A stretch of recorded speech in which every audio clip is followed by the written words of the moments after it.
Now, Dan's visit is, I have to say, so short that if you blinked, you would miss it. It takes a lot to drag him away from the Pass at Blue Hill, his restaurant in Manhattan's West Village, and also from his farm and his family at Stone Barns, where he also has a restaurant in Massachusetts. In the third plate, Dan synthesizes agri and culture as a writer and as a farmer. It's an enthralling manifesto, an odyssey in search of a new sustainable way to eat. In 2009, Time magazine named Dan one of the 100 most influential people in the world. Please welcome Dan Barber. Thank you. Now, because this book is so rich in material and in theories and in analysis and great, great characters, we can really only graze, and I mean that very literally. We can only graze across some of the topics in the book. So Dan, I hope you don't mind if that's what we attempt to do for the next little while together. I thought let's just dive right in and start with what the problem is for you with the farm-to-table concept. Before I criticize the farm-to-table concept, I should say that I'm an evangelist for the farm-to-table philosophy. You say paddock to plate here? That's the interpretation? I just learned that last night. I thought that was great. I'm going to steal that for America. So I'm a farm-to-table chef, and I have a farm-to-table restaurant. Actually, I have a restaurant in the middle of a farm, so that is to say, I have a real skin in this game. But I set out to write a book that dug deeper into the subject. That really was a celebration of farm-to-table cooking. And what I came to realize it was very early on, kind of like the first day of my research. Ironically, I went to visit a farmer by the name of Klaus Martens, who is one of the heroes of this book, and I went because he was growing a type of wheat for my restaurant. I was baking bread with his wheat. It was an emmer wheat, which is a very old biblical wheat and almost impossible to find back then in America and even today. And I was celebrating the local agriculture attached to wheat and serving this bread that people the diners, you sell your firstborn for another slice kind of thing, who were really in another world about this bread. So I thought, what a wonderful way to start the book. And I traveled 4 or 5 hours up to Klaus's farm, and I stood in the middle of his field. There's 2,000 acres surrounding us, enormous for New York anyway, grain farm. And I started to ask him about his wheat, and I looked around, and there was barley and buckwheat and millet, and there was rye, and there were leguminous crops like kidney beans and cowpeas, and there were cover crops like vetch and clover. I saw everything, but I didn't see any wheat. And almost in that minute, I realized that I was, the emperor without any clothes. I was sitting here, sitting there at that time, proselytizing about the virtues of farm to table. And what I realized is that Klaus was growing all of these other crops to support his soil, to get the wheat to grow in the way that I could taste these flavors that I otherwise couldn't taste. And he was doing it in a very meticulous rotation around his farm. So these grains and dozens more that I didn't mention were grown at very particular moments in response to what the soil needed. And those grains were dumped into bag feed. They were fed to animals. So he had no market for them. So he couldn't sell them directly to people because we don't eat rye in the United States. We don't eat barley. We don't eat buckwheat for the most part. And so he dumps it into to pig feed or to chicken feed and essentially loses money. And then on crops like wheat makes his income. And I thought, first of all, what a disastrous system. And my second thought, which should have been my first, was I'm supporting it. And not only am I supporting it, but I was reveling in the idea that I was a hero because of it. And that's when the direction of my book changed pretty dramatically. And I came to realize that as a farm-to-table advocate, I wasn't doing anything to support the system. I was supporting a particular crop. And so this is long, terribly long, horribly long way to answer your question, but that's the problem with farm to table, is that it allows you to cherry pick ingredients from a farm. So you can leave here, you can go to a market, you can pick your tomatoes and your zucchini and your avocado. I don't know if you grow avocado here, but eggplants, and you can go home and you can say, you cook the rest of the meal from the supermarket, but you can say, I'm a farm to table chef. But in fact, what you've chosen is really the cream of the crop, in the same way that what I was choosing, wheat, was the cream of the crop. It's really an abuser of the soil. It's hungry. It's do you have Hummers here in Australia? Hummers, the car? Yeah, we have a version. The Hummers. They're the Hummers of the food world, because they suck so much soil fertility, and they're delicious, which is part of the reason they're delicious, because they require so much fertility from the soil. What you're actually tasting is soil fertility. But at any rate, I needed to come up with a new way, a new script. Well, I'm interested that you mentioned the word flavor there and the word delicious, because one of the things that you talk about that's really interesting about the American palate is that when it comes to flour and when it comes to butter, but generally, overall, you suggest, and you've got research that backs this up, that the American palate favors blandness. Can you talk a little bit about that and how that evolved, how we got to there? Well, we favor blandness in part because I think we're overwhelmed with tonnage. I mean, we're obsessed with the amount of foods on our plate. And we have been a country, and I think there are a lot of analogies that I've been learning in these last 24 hours, several analogies to Australia, but I can speak for the United States in that we were a blessed country, an anomaly in agriculture where the amount of food, the staggering amounts of food produced, were like nothing in the modern history of the world.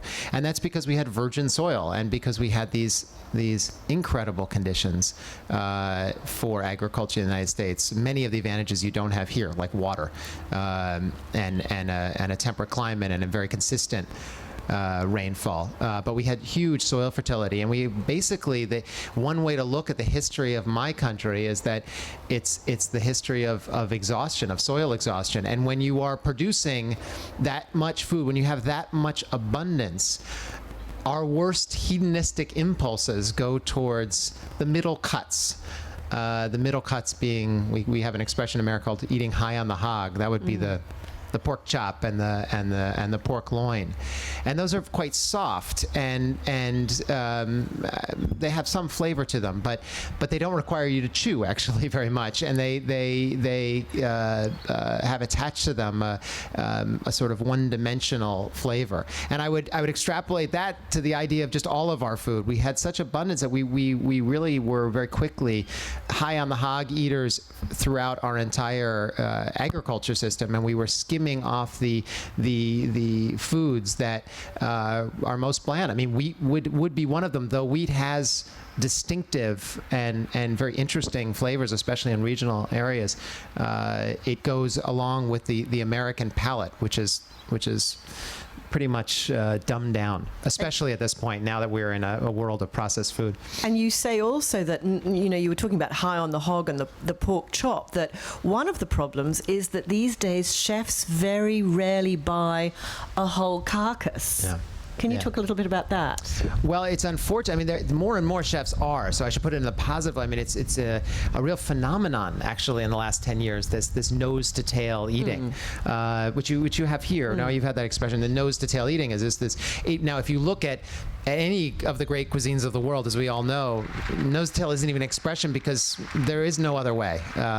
And what happened in America is in part related to what I was just talking about. Is we've had so much abundance that the idea of eating the entire animal was not a necessity. For most of the great cuisines of the world, for all of the great cuisines of the world, it was not a choice. So we're coming back to a desire, an interest in these offcuts, and I think we're doing it not because it's the right thing to do, to honor an animal, to honor a landscape that produced an animal, although that there's probably an ethical component in there, I'm sure. I think we're doing it because chefs are are not only convinced but obsessed with the cuts of meat that we're less familiar with because it's where all the flavor is. Generally, an oxtail from a beef cattle is works quite a bit, that tail. But in that work, the development of flavor evolves, and what you have is a deeply rich eating experience, which chefs are increasingly attached to. I'll also just add, as a chef, your craft is the craft of cooking. It's the craft of transforming ingredients from what is difficult to eat, questionable to eat, into something delicious. So when you ask a chef to cook a pork loin, you're really asking a chef to heat something.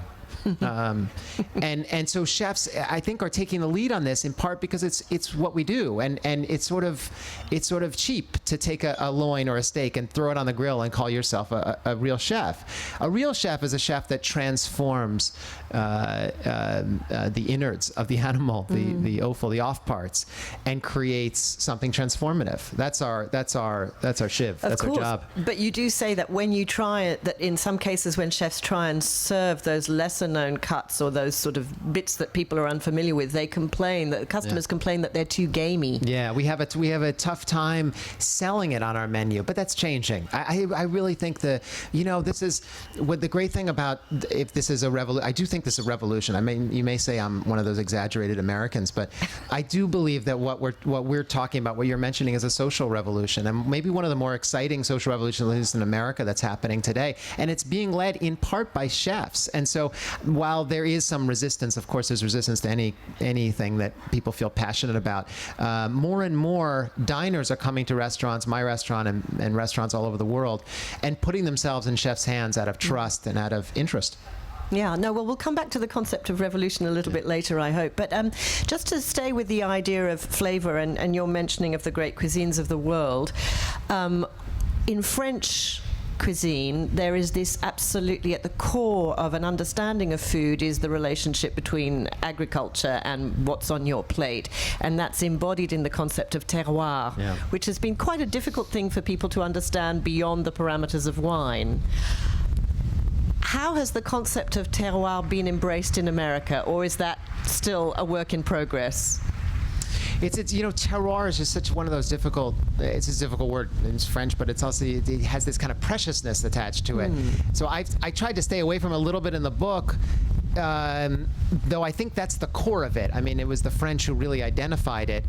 Although one could say any ethnic cuisine that attaches itself to a landscape, and most of them do, pretty thoroughly, you are celebrating and shining a light on the terroir, on your region.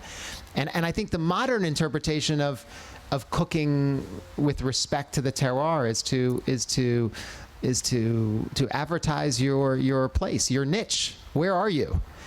Well, you can look around and you have a certain kind of scenery, and in certain places there's cultural markings that give you a real sense of where you are. Well, another way to experience place is through taste, through distinctive taste, and that's been very difficult to do in America over the last 100 years, 50 years. But increasingly, I think we're coming to a point where chefs and anyone who cares about good food and more educated palates tend to want to make their regions distinctive. Even the micro regions. What is it about this place that I'm in, this relationship, this negotiation I'm in with my ecology, with my environment, and how can I take advantage of it and show it off in a meal? Okay, so there's so many sort of fascinating ways that we could kind of explore some of your ideas, but there's some wonderful anecdotes and bits of research that I'd love to tease out. One of them is about the relationship between minerals and the military. So, okay, wait, you got to remind me. The minerals and the military. People who were rejected for the army because... Yes, sorry, okay. Jesus. You caught me up there. I just woke. I'm going to come clean here to Adelaide. I just woke up. No. Well, yes, I'm jet lagged, but I literally could not sleep a wink last night. I mean, I was as wired. I had a great meal last night, but I also, I don't know. I was thinking about a lot of things, and I just, you get that way, and there's just no way to sleep. And so finally at 4 a.m, the chef I ate with last night offered me some Aboriginal tea. And as I was leaving, he said, "Oh, if you're feeling tired, it's a really good cup of tea to go to sleep." And so I brewed a very strong cup, not thinking, actually not even remembering what he said about, and he kind of winked when he said, "You'll definitely sleep with this tea." And I forgot about it, or maybe unconsciously I thought about it, but anyway, it was 4 a.m, so I had this very strong brew. And I popped out of the shower about 3 minutes before I got on stage. So he did. It's true. So it's minerals true. And the military. This is about Albrecht. This is about World War II. Yeah, I was just going to say Albrecht is one of Missouri. Yeah, thank you. Coming back to you. Okay, got it. Dr. Albrecht is another hero in my book. He's a scientist who I could have written the whole book about. He's just one of the more brilliant chemists in the history of the United States, especially for chefs, because he figured out the recipe for soil and soil fertility, and especially the mineral component of soils that give us micronutrients in food, flavonoids, and ultimately flavor. He was not a foodie, as we might say, but he was fascinated by the intersection of flavor and soil health. And so what he did, and no one believed him, and what he did is he mapped the state of Missouri. And he mapped it for its soil type.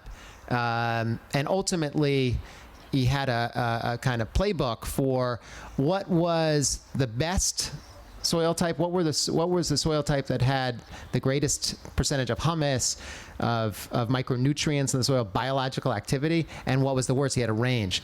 And then he mapped the soil of Missouri, and he noticed that on the northern edge, the northern area of the state, there was, because of glacial formation, because of rivers, for a variety of reasons, there was very good, rich biological activity in the soil. In the southern hemisphere of the state, it was very poor soil. It was washed away soil. It was soil that was difficult to work with, and though there was a lot of farming going on, it was considered, in his mind, poor soil. And so he took that a step further and overlaid a map of military recruits. And he discovered, and I've forgotten the exact number, the correspondence was shocking, but the essential point was that the young recruits who were rejected for military service, something like 90% of them came from the southern part of the state. And in the northern part, where the soils were rich and you had the most nutritious possibility for food, you had very few rejects. And it was an incredible correspondence, and it was the beginning of his life researching the qualities that make up great soil. So everyone knew. I mean, I think people understood what soil is important. I mean, certain people did, and he put a chemical analysis on it and created a recipe for the right kind of soil. I don't know whether you know this, Dan. By the way, in all of my interviews, and I've had many, no one's ever asked me about Albrecht or that example. So thank you for allowing me to say something that I haven't said before. Well, I just want to mention to you that while I was researching this today, an article was published in Neuroscience yesterday which says that there is a linkage between good soil and antidepressive. There's a natural antidepressant in the soil. I've heard that, yes. Have you read about this? Yeah, I've read about certain studies that relate to that, yes. And there are microorganisms in the soil which trigger serotonin production in the brain. So this has huge ramifications. Yeah, without the micronutrients in the soil, without the microbial activity in the soil, we don't get micronutrients in our food. And Albrecht was an enormous believer that, I think he said, or one of his colleagues said, we only call them micro because we don't know yet that they actually are macro. There's the macronutrients that all the nutritionists talk about. It's the micronutrients that we believe we don't need a lot in our bodies. But what Albrecht started to say, and what I think I'd say the best chefs say today, but the best nutritionists that I've heard say is, how do you know what's macro and micro? We have no idea, actually. Mm-hmm. We are taking guesses. And Joan Gussow, who's also in my book, and I think one of the great nutritionists in the country, and one of the leaders of the organic movement, said, The only thing we know as a nutritionist, the only thing we know is that it's very complicated, nutrition. And we like to have single bullet answers to problems related to health. And she said, really, that's very old school. It's when you had to eradicate scurvy. You knew what to do. You had a single bullet.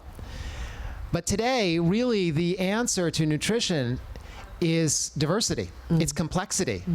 And when we're talking about degenerative disease, which is lifelong, the corresponding relationship between a healthy life and a diverse pattern of eating is really the greatest correspondence nutritionists can find. And there is not one recipe for that. There couldn't be, obviously, we all know that. How could that be? There's so many cultures, so many cuisines, so much diversity at the heart of cultures around the world. But the through line is the care for soil. And that's why soil is the cover of my book. And did I know about soil before I started this? I mean, I could. In fact, I fought so hard to write about soil because it's so soporific. I mean, how do you write about soil? I can hardly write about an interesting character. The soil, it's just, but then, I sort of fell in love with soil as I got rich into it, and it's alive. It's what it is. It's a real character because it speaks to us, and I think I said this in the book. It speaks to us much more clearly than I often speak to my wife in passive-aggressive tones. It really is very clear on what it needs, and I started to learn, as my real hero of the book, Klaus, said, there's a language to the soil.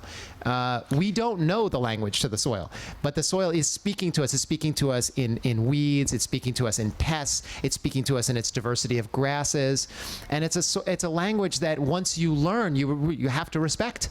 And that's the lifelong gift of this book, actually, is being able to look out on. And I just took a train ride it reminds me of a train ride I took in the United States to a city out of New York, but I was passing a lot of farmland, and I could look out. This is back in the fall. I could look out on a farmscape, and I could see yellow grasses shooting out of certain areas, and I thought back to Klaus and saying, well, yellow grass is a sign that there's a deficiency in zinc, and it's shooting up certain yellow. And then I saw fescue, and I saw, oh, well, fescue is the soil screaming to breathe, and it's really compacted soils from large machinery, from large scale machinery that's compacted soil, not allowing it to breathe, so it throws up certain weeds in certain areas of the world. Well, you have to learn that language, and so to me, it's the lifelong gift, because I can sit on a train and look out the window and speaking to my friend's soil. Well, and I'm a bit of a lonely guy, it sounds like, but I don't mean it that way. It's just occurred to me, in terms of the sort of faddish, foodie sort of garnishes that you get on your plate, that we've been sort of awash in foam. But now we get soil sometimes on the plate as a little garnish. I'm going tonight to eat at Ben Shrui's restaurant in Attica. Yeah, in Melbourne. In Melbourne, and I've heard. I know Ben. I've cooked with him at an event or two, and I just give a plug to Australia, to Ben Shruy. I mean, I think this man is a genius, and his little restaurant, which I've never been to, and I'm going to tonight. I'm so excited. But he has a dish, I think you're probably referring to, where he cooks the potato in the soil from which it was grown. And from what I've heard, it's a brilliant dish. But yes, more and more we're bringing soil to the plate, because I think chefs are recognizing more and more it's their great advantage. So what's the difference fundamentally, Dan, between growing food and growing nature? Boy, you come out swinging. I wish I could hear you. I wish I could have a screen and have you play the questions I usually get for these books. Do you want me to move on? Well, no. I'm up to the challenge. Okay, go for it. Ask the question again. Growing food or growing nature? Yeah. So the answer to that question is I don't know. I've learned to not understand the difference, if that can make sense. I've learned to not understand the difference. Growing good food, I guess that's the only way I would correct that question, is if you're growing good food and you're growing nature, the correspondence is absolute. Absolute. And I had no idea of that. That this is really one of the great serendipities. I was about to say serendipities of the world, but I'll say serendipities of my profession, of being a chef in the world, is that the pursuit of truly delicious food, and I'm not talking about about someone who believes that a McDonald's cheeseburger is just the epitome of great food. I'm talking about really true jaw-dropping flavor, the kind of flavor that stays with you for several hours, maybe even days. That kind of flavor has a direct and unending correspondence to great stewardship, to great soil, to great farming stewardship, to great decisions from seed to all the way to distributor to plate to chef. Although I think the chef is the least important in that negotiation, and that's a humbling experience for a chef to learn. But it's the greatest lesson of the book, and I say one of the most serendipitous and pleasing, because how often do we get to be involved in a movement, in a cause, in a whatever it is, and not have to make apologies for not giving up something. I mean, we're always asked, and the environmental movement, but you're asked to give up almost everything because to save the world, right? And there's good reasons for it, of course, but ultimately, like, one of the great drugs of the farm table, of the good food movement, is that it's greedy, it's hedonism. It's asking you to be greedy for the right tasting and most pleasurable and most hedonistic foods, because if you do that and you truly pursue that, you are pursuing the greatest agriculture behind it. You have to, by definition. I've never had a stunningly delicious carrot and had it come from denuded soils or bad seed or bad farming. It is not possible. So that was a lesson from my years of research. Well, you say that, but you say that the chef is the least important person in that equation, but you are on the front line. You are the advocates. You are the communicators. You are the people that... Yeah, we're broadcasting that message. Yes. But I prefer it to be unplugged than as you said, with all the garnishes on the plate. I mean, that stuff is just faddish. And, yes, that's faddish. And silly, but and I think more and more chefs are moving away from that. But yes, I shouldn't say we're the least important. But we often, because we're chefs, we often have the vectors pointing at us, when in fact, it's a nice. The truth is, the vector should be pointing out at a landscape and at a region that produce not just a particular flavor or plate of food, but a whole menu. And that's the challenge of being a chef, I think, today. Occasionally that happens. So following the success of Michael Pollan's The Omnivore's Dilemma, Joel Salatin, the farmer who is the kind of hero, if you like, of that particular book, and you have many such heroes in your book, became a sort of celebrity farmer, and he started to charge money to take tours of his farm, and found that his time was being more and more taken up with media and with crowds who wanted to visit the farm, and less time for farming. So do you think that the trouble with all of this discussion is that the media has a way of fetishizing either the chef or the farmer, and in a sense focusing on the personality and not spending enough time on the issues? And how can we, as the consumers who want to be aware and support these issues, how can we be more informed without fixating on personality? Whew, another great one. Great, right? I should just take a minute, because that's a good indication of the quality of my interview. But Caroline was it last night or yesterday, won a fellowship. Can you just say what the fellowship is, please? Because it's really very explained. Wait. You got to hear this. Please, come. I want to give credence to the difficult. I'm thinking about the answer to your question. Actually, is what I'm doing. I can see what you're doing. No, I know what you're doing. Can you tell me the fellowship and what you're going to be writing for the next couple of years? So we'll look out for the book. And don't hold. You have to wait as long as you waited for my book. It's going to be a decade. But I was very honoured to receive the Hazel Rowley Fellowship for Biography yesterday. Yes, thank you very much. Thank you. Come on, back to you, okay. Dan. Yes. Okay, the question again. So how do we get away from the personalities and look at some very serious? I mean, we've got very serious issues when it comes to food production. I know you all are facing a kind of inflection point now in how you're utilizing your resources here, limited. Free ecological resources for which we have all taken great advantage of over the last half century. I would say especially in the United States, but I think it's parallel here. And yes, I agree, the message is often delivered from the personalities. I did that in the book, so I can't sit up here and say, that's such a ridiculous and meaningless way to get to the heart of story. I mean, I was only looking for stories. I was only looking for colorful characters. I was lucky that I found colorful characters who do something in throughout the book, extraordinary work in their lives, ecological work. So I was very lucky with that. And if I wasn't the kind of chef who sort of hoarded the press and got a story out there, I wouldn't be sitting here today talking to you. You would have invited me to Australia to write. So it's sort of a cultural thing that I don't know that I'm up to fighting against, because I'm so guilty of it myself.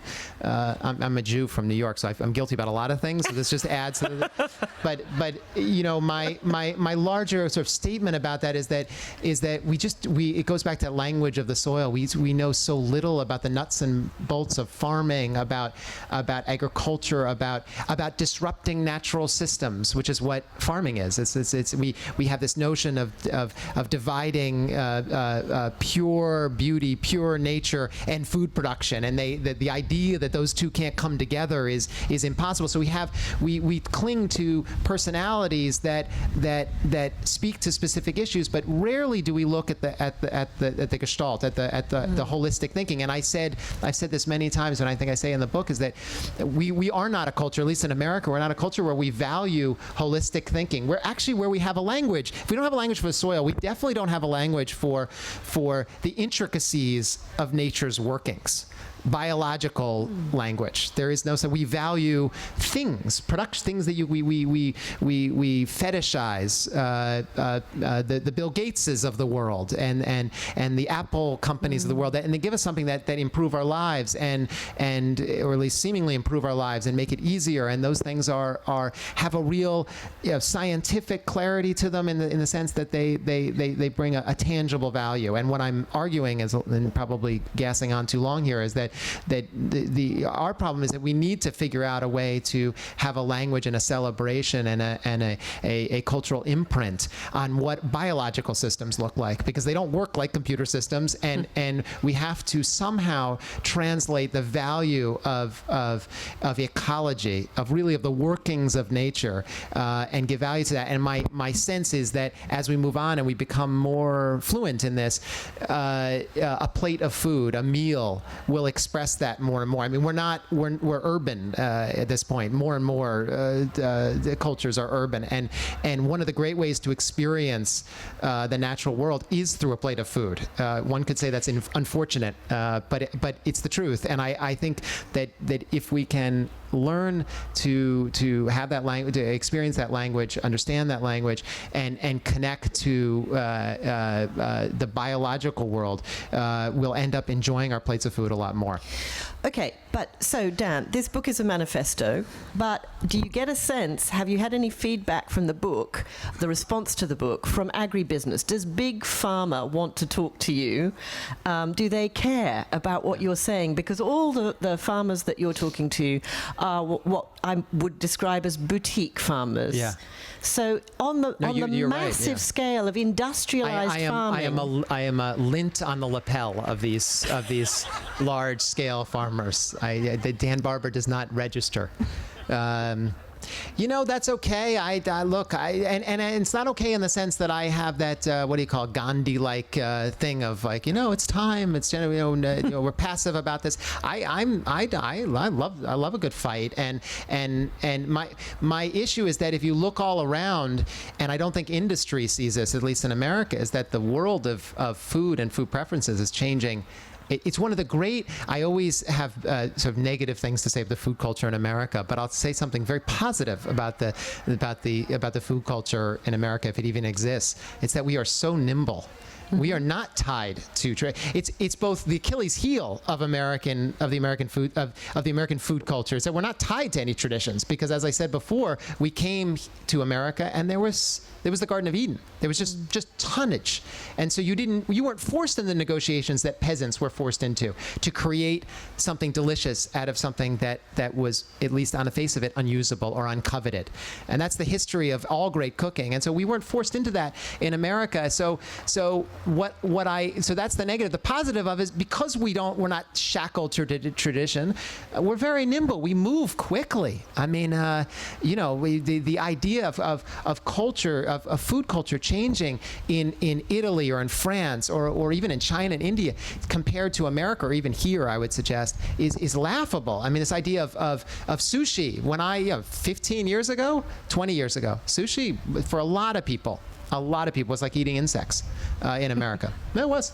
And today there's fast food sushi all over New York. Microbreweries have now exploded. I mean, you wouldn't think there was no choice in beer 7 years ago, and today they're quickly overtaking industry. I can point to example after example, and I think that's yogurt. By the way, is the new obsession, and these are signs that the food culture is very nimble. And in fact, chefs, and that's why in my book I put a heavy load on chefs and restaurants, because I think as places not just of escape but as places of connection, they have a role to play in inculcating a better agriculture, and that's through pleasure and through a good plate of food. Well, talking of a good plate of food, at the end of The Omnivore's Dilemma, Michael Pollan devised a meal which he harvested himself, including the salt, which he discovered was a disastrous mistake. Yeah. But he foraged for every single ingredient. And you, at the end of your book, finish it with a chapter where you describe a menu for 2050. And I was just wondering whether you could tantalize our taste buds a little bit here today, since it's around lunchtime, with maybe one or two dishes that you would serve in 2050. Yeah, I had the fortune of just I couldn't end the book. For a lot of psychological reasons, but the real issue with the end of the book was that I wanted to end on a positive note, and though it's largely positive with the characters here, their work is still in progress. So a lot of the things that I noticed about these incredible farmers and this incredible ecological thinking is that it's just producing the results that I want from my kitchen. So I had to fast forward. What does my menu look like in 50 years? And so I'll say a very happy coincidence that I have now on the menu one of the menu items that I said would take till 2050, but I have it on the menu, and it's on the menu tonight. It was tonight at Blue Hill, and it was a carrot steak. So a carrot steak is a carrot that's left in the ground several months longer than we would normally leave it in the ground, and it's quite large. It's very sweet, as it's picked at the moment when it's quite cold after several freezes, and so the sugar level is just sort of bursting, and the fullness of flavor is really incredible. And I wanted to show it off in a way that gave justice to the carrot and didn't hide it under a large piece of protein or whatnot. So I take the carrot, and actually I dry the carrot and cure it in beef fat, so it hangs. It's a very funny picture in the meat locker. There's sides of pigs and sheep, and there's grass-fed cattle, and then next to it is this row of carrots with beef fat clinging to it, and we cure it or dry age is called. We call it dry aged carrot for a few weeks, and it gets a little bit of a ferment on it. It just deepens the flavor, and we roast that carrot much like we would a steak, and we serve it actually with a bordelaise sauce, which is a sauce made from beef bones, and we serve it with marrow, which is the marrow from the animal, and we serve it with classic cream spinach and a ketchup made from beets, and I'm taking it to the table on a cart, and the carrot is this big is on and we carve it table side like a steak. So it's really has been met with great response because the carrot's so delicious, but also because it was a way to and maybe this isn't well understood by the. I don't know that it even matters, but getting back to the point of the third plate and the point of good cooking, I think, is to change our perception of what we covet. And in America, an expectation for a main course for a plate of food is a center cut piece of protein. It goes back to the original question. And we desperately need to change the architecture of a plate. There's no question about it. And that architecture plate is for the future, considering our limited ecological resources, is probably going to look a lot more like a typical Cantonese setting, which is lots of diversity, lots of grains, some vegetables, and a smattering of meat. And it's not going to be vegetarian at all. There'll be meat everywhere, and there'll be meat fat everywhere for those who can enjoy it, but who want to enjoy it, but or are forced to enjoy it in part because that's where they get their protein source. But it will not be the westernized, Americanized conception of a plate of food. And what I wanted to do through this carrot, I honestly really wanted to show off the carrot, but I thought, how the hell do I charge all this money? That's the truth to you. How do I get away with charging all this money and just serve a carrot? And that's when I hit on this idea of make it a steak, because Americans love steak, and make it a steak dinner, and you've got a home run. And so I think we do have a home run. It's cooked beautifully, and really the carrot really does stand up to one of the great carrots you'll have. I mean, it is grown in it's a beautiful seed, and it's grown in terrific soil. And we really do choose to take it out of the ground at the perfect moment. So there's a lot of thought and work that goes into it. But really, it's a roasted carrot. But when you dress it up as a steak, all of a sudden, my diners anywhere, holy Jesus, I don't need the steak. We hear that all the time. I don't need the steak. Who needs the steak? So that's one dish from my future food that I'm particularly saying. The other one that's in the ground. So if I'm ever invited back to Adelaide, I can talk about it. Is that I went to work on developing I met a breeder, a wheat breeder, and I bred a new variety of wheat. The breeder's calling it Barber wheat. So I'm wow. Yeah, well, I'm very much looking forward to winning the Nobel Prize for this. But we created a new variety of wheat that was selected for flavor. So I was so thrilled because it was, I failed 7th grade biology. So when I went to do the thing, I was a real scientist. I was wearing a white coat. I was wearing the scientist, and it took about 30 seconds to breed to put these two varieties together. It's a real story about the two varieties, but I'll skip that for now. But anyway, it's in the. We did a test plot last year, and I'll just say, because I have a daughter at home, but this is really my other child, Barber Wheat, my baby, and they came out of the ground, and on a test plot, it harvested 156 bushels an acre. 156 bushels an acre. So to give you a context, in Kansas, which is, I don't know where your wheat growing region is exactly. I know you grow a lot of wheat, but in America, sort of Midwest, Oklahoma, Kansas, this is where all the wheat is grown. And their average for wheat harvest is 29 bushels an acre. So my baby Barber, by the way, I like to say I was breeding for good yield. What did I do? I went like this. And we got 156 bushels an acre. It is 90% more, less water sensitive than the typical variety in Kansas, which means 90% less water. And I would love to take credit for this. We actually picked a variety from southern Spain that essentially has genetics intact that are meant, that it evolved without any water. So what we've got the genes in there that just makes it not thirsty. I couldn't have cared about any of this, just so you know. I just wanted I wanted a nutty wheat because I've tasted that before, and that's what I was after. And we got it for the test plot. We got this incredible tonnage out of it, and this water resistance and great pest resistance. And so we're really excited to start baking with it, and I hope you'll come and have a Have you noticed how, while you were giving that answer, you sped up? You suddenly started to talk really fast. Yeah, you talk about your children, you get that way.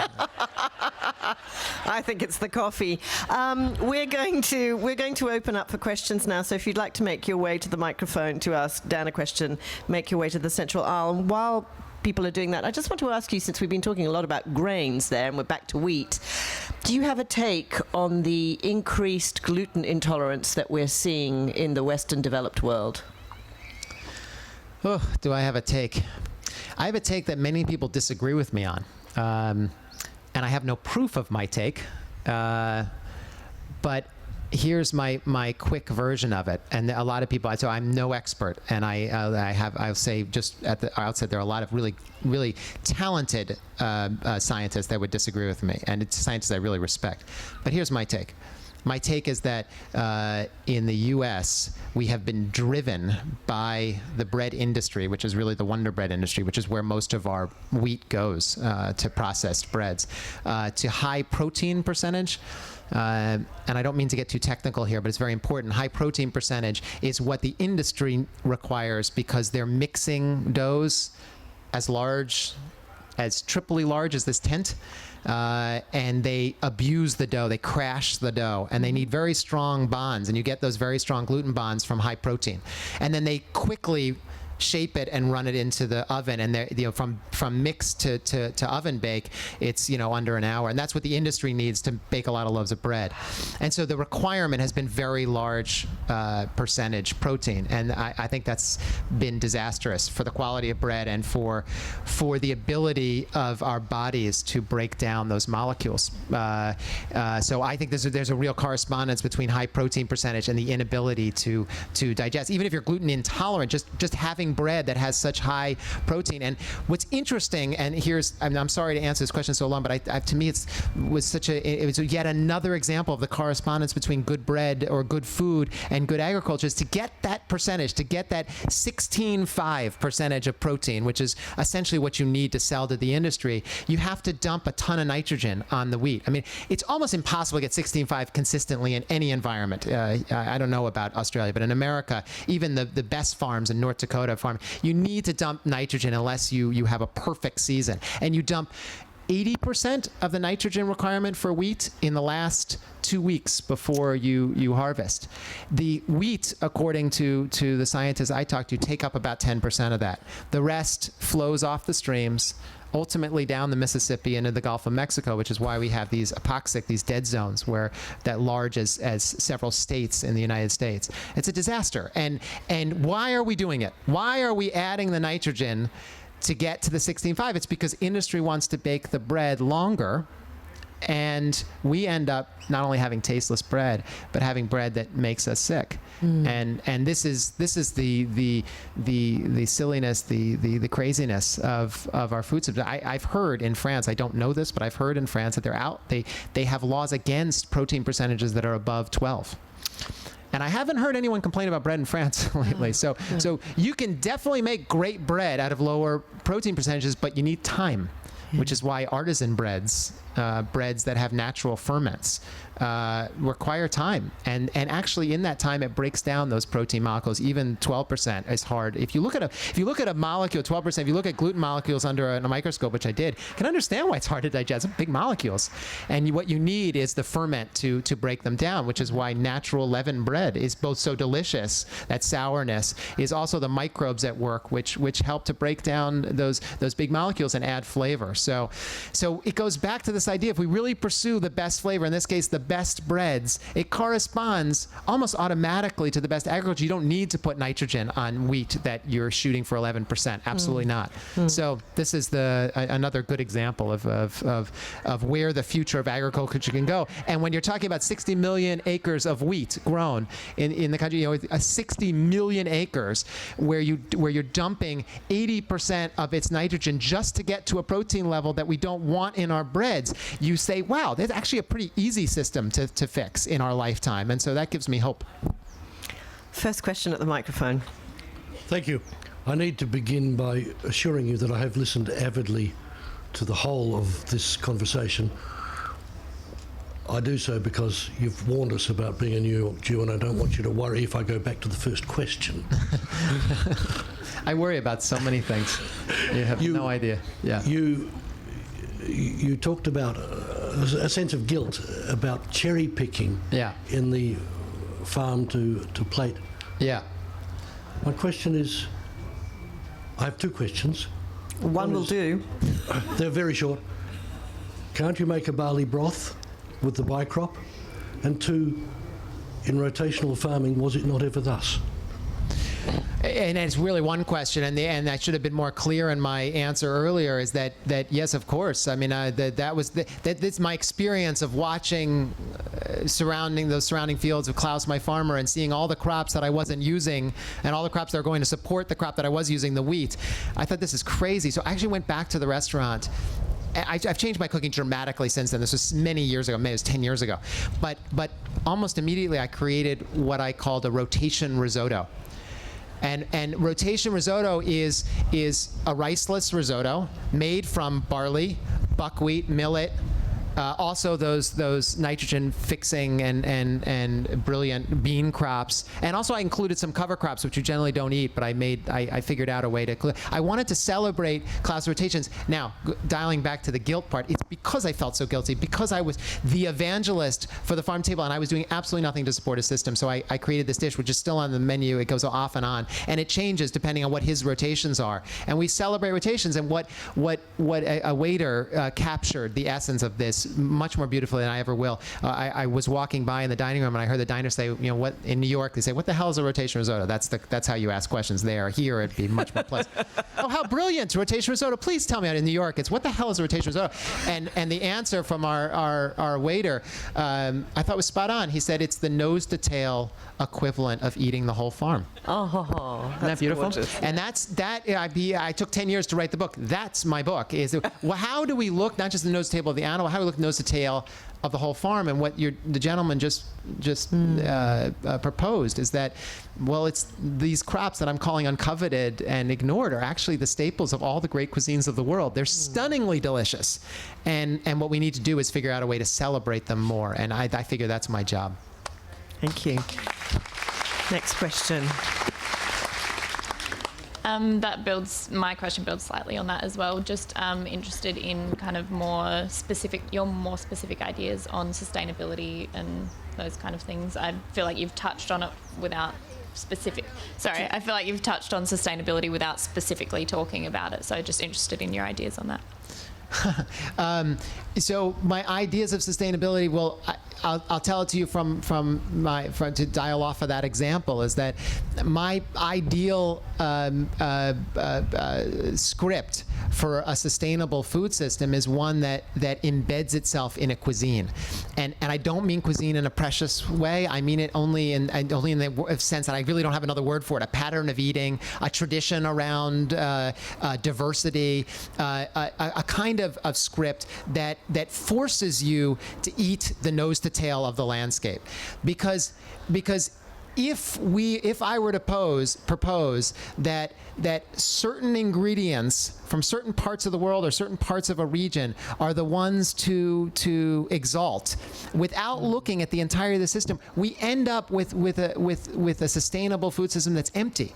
And what we need is to celebrate those crops that give us truly delicious food, and also all the crops that end up creating a healthy ecology. So my rough is a little rough answer, and I'm sorry for that, but really it comes down to inculcating a pattern of eating that becomes part of the culture, which is why I don't see how my true definition of sustainability includes culture, because I don't see how you can have the ideal landscape, the ideal region, farming region, without a regional population of people that support that both intuitively and exhaustively.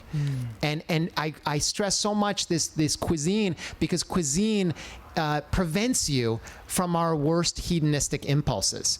If you look at all the cuisines of the world, and I'm not talking about the Americanization or the westernized conception of cuisines, which is to borrow really celebratory aspects of all French cuisine. And if you look at the true peasant cuisines at the heart of these places around the world, it's all you see. It's all you. So when you go to Japan, you don't. It's a rice culture. We think of that immediately. But of course, to grow rice back in the day, and even today, if you're doing it organically, you need buckwheat. I mean, buckwheat is the great rotation into rice. So what did the Japanese do? They didn't take their buckwheat and throw it into the animals. They created soba noodle. So you eat your white rice in Japan. You eat your rice in Japan, but you have to eat your buckwheat too. And to me, that's the example and the way to think about the future of our food system is how do we have those things that we blanketly covet? How do we figure out a way to inculcate all the other crops and all the other parts of the animal that go to produce those coveted crops? And cuisine forces us by tradition, by deliciousness, by virtue to fight against and not allow us to take advantage of our natural hedonistic impulses. And that's what American cuisine is. There is no such thing. This is why I get a little heated here, but I was in California not that long ago, and a woman stood up and said, well, in California cuisine, and I just stopped her, and I was very tired. I didn't have the sleep I had last night. I said, what the hell is California cuisine? What is California cuisine? It's a bunch of great products that's taken advantage of great sun, soil, and water from the mountains. Those are free ecological reasons. Those are ingredients. That's not a cuisine. And what we need for the future is a pattern of eating that supports those great ingredients. So, wow, that's my long answer.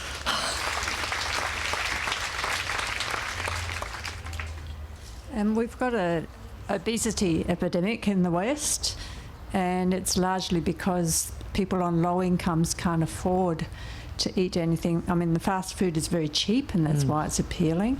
How far are we from using the sort of cuisine you're talking about and making it accessible to people on low incomes? Yeah, it's a great question, and I'd like to just quickly answer it by saying, and I don't mean to sound this as boastful, but the example of standing in that field, since this is the metaphor for today, of standing in the field and looking at all the crops that weren't being used and dumped into animal feed and fed to animals in a disastrously inefficient system instead of getting the nutrients directly to us and the pleasure of eating those grains. I mean, what we're talking about actually is the democratization of food. Instead of having my farmer Klaus charge me exorbitant prices for this stunningly delicious wheat, I am now, and more people are starting to economize his entire farm, which is bringing down the price of wheat. Because all those other grain crops, the gentleman mentioned barley, but all the others that I mentioned and dozens of others that Klaus is growing that I haven't mentioned, are sunk costs for the farmer. And this happens throughout the world, especially in organic systems. Sunk costs. Sunk costs means they don't have a direct edible value. They go either into compost or they go into bag feed. And what we need to do is give value to them. Once we give value to them, we create an economy for the farmer to bring down the price of those coveted crops. And so this is a bit of an easy answer, but it's a very complex question, obviously, and it's rooted in politics, it's rooted in culture, it's rooted in a lot of problems we have. But one of the ways I think that we can have better access, which is to say lower priced, delicious, and nutritious food, is to democratize the farm. And the way to do that, I think, is to make buckwheat as culturally significant as corn or wheat. And that's not that hard to do. I think we need chefs, in part. We need a lot of people. We need great writers and we need the food media and whatever, but we also need chefs to create the culture. I mean, we are these icons. This feels ridiculous saying I'm an icon, but we have these bully pulpit, and we should use it to democratize food and ultimately get better access. It takes a bit of time. So that I think is the end result, and I don't think it's Pollyannish of me to think it. I really believe it. I see it already happening on Klaus's farm and others. Yes, sorry. Hi there. I'm hearing a lot about flavour, taste buds, but I'm looking at the ethics of eating and nutrition. I'm speaking on behalf of being a vegan for 20 odd years, and I see that a future for me is really, I think animal proteins are going to have to be phased out, given the intensity of the carbon footprint, the water usage, also land use of how many people you can feed on a plant protein-based diet. I really see that if we are going to move towards a more sustainable and ethically eating, that we need to move away from intensive animal farming. And even, it just comes down to it. And I mean, yeah, this is my ethical belief. I became a vegan for environmental reasons, but now it's an ethical belief. But there is really no such thing as humane meat. So that's, Is that your question? My question is do you see... I got your question. You got my question. I can squeeze the juice from that. I got it. Yeah. I got it. I'm with you. And I applaud you for being a vegan. I applaud you only because I don't know where you live and I don't know your ecology. So I'm taking for granted that I've got my own garden and I shop at local farm. Well, but having your own garden, I'm not. That doesn't sway me. It sway me because you speak passionately about a very difficult issue. I'll speak about where I live because that I do know, and I can't force a vegetarian and vegan diet on my landscape. It doesn't work. You come to the Hudson Valley. Actually, the Hudson Valley of the United States of America was created by animal agriculture. It was carved by animal agriculture, in part because the soil and the grass and the ecological conditions, they don't favor vegetable growing. You can grow vegetables at a short period of time, and you can grow very good vegetables. The soil is good, but it's animal agriculture is what it is. So do I think we should not have industrial meat in our food system? Absolutely, of course. I'd be crazy to think we do. It doesn't produce anything delicious to eat, forgetting about all the ethical considerations. But you make a presumption that I would have to push back on you a little bit, that it's exhaustive and hard on the landscape, animal agriculture, and it's not if it's done in accordance with proper stewardship. And where I'm from, raising animals is a necessity. I don't know how you can be a responsible environmental ecologist or even a responsible eater and not eat meat where I'm from. That's my own view, and I have problems with eating meat. I have ethical issues with it, probably very similar to yours, but I'm not imposing that on the landscape. I don't feel like that's my right where I'm from. So I am listening to what the landscape is telling us it needs to grow. And one of the things it needs to grow is grass, and diversity of grass that feeds an herbivore like a cow or a sheep and gives us delicious meat. We eat it very sparingly, and we treat it with great respect. And we actually probably revert back to the definition of great cuisines, which is that smattering of meat, where you get your protein and you get it in small spurts, and you get the flavor and the pleasure of that. And we try never to abuse the protein-centric philosophy of plate of food, because that is disastrous on the landscape. If you come from Southern California in my country and you want to be a vegan, God bless you. The ecology, the environment is telling you, be a vegan. But where I'm from, you would have to import your food and your ingredients to be able to prescribe that diet. And I in my definition of dialing back to the question of sustainability, the true definition of sustainability, if it was to boil down, would be not what I believe ethically is the right diet, but what the landscape is telling me is the right diet. So those are, but I respect your opinion, and thank you for the question. We have only just touched the surface of this remarkable book. We've stayed on land, and there are chapters that tell passionate stories that you need to hear about the sea. So before you go off and have your sustainable, ethical lunch, make your way to the book tent, buy yourself a copy. I just want to say in front of the crowd, I said this before, it's beautiful questions, and I've did this experience in Australia, and I've only been here a couple of days, but it's really, I've been so invigorated by the level of discourse, and you are the epitome of that. I'm sure you experienced that today, and I just want to thank you very much for the thoughtful questions. Thank you. Go and buy yourself a copy of The Third Plate. Thank you. Thank you, Dan Barber.